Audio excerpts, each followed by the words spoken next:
గ్రామ వార్డు సచివాలయాలని కూటమి ప్రభుత్వం రేషనలైజేషన్ చేయబోతుందని న్యూస్ వచ్చిన తర్వాత ఈ విషయం పైన చాలా రకాల న్యూస్ అయితే స్ప్రెడ్ అయ్యాయి.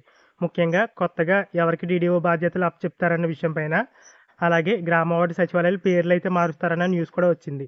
ఈరోజు ఇదే టాపిక్ పైన ఆంధ్రప్రభ న్యూస్ పేపర్లో ఒక ఆర్టికల్ అయితే రావడం జరిగింది. ఆ వివరాలు ఏంటో చూద్దాం. అక్టోబర్ 2 గాంధీ జయంతి సందర్భంగా ప్రస్తుతం ఉన్న గ్రామ వార్డు సచివాలయాల పేరును గ్రామ వార్డు సంక్షేమ కార్యాలయాలుగా అయితే మారుస్తారని న్యూస్ పేపర్లో ఆర్టికల్స్ అయితే వచ్చాయి. అలాగే ఈ సంక్షేమ కార్యాలయాల పరిధిలో ఉండే ANM, welfare assistant, digital assistant, మహిళా పోలీస్, అలాగే వీఆర్ఓ వీరిలోనే ఒకరికి డీడీఓ బాధ్యతలు అయితే అప్పచెప్తారని న్యూస్ అయితే వచ్చింది కదా. ఇప్పుడు ఆ డీడీఓ బాధ్యతలు అనేవి వెల్ఫేర్ అసిస్టెంట్కి అయితే ఇస్తారని అయితే ఈ ఆర్టికల్ అయితే రాశారు.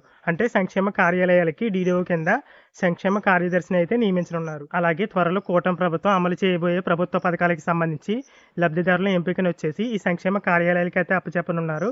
అలాగే త్వరలో ఈ సంక్షేమ కార్యాలయాలకి వేరేగా, అలాగే గ్రామ పంచాయతీలకు వేరేగా వేరువేరుగా భవనాలను అయితే ఏర్పాటు చేసేందుకు ప్రభుత్వం నిర్ణయం తీసుకోబోతుందని ఆ ఆర్టికల్లో న్యూస్ అయితే రాశారు.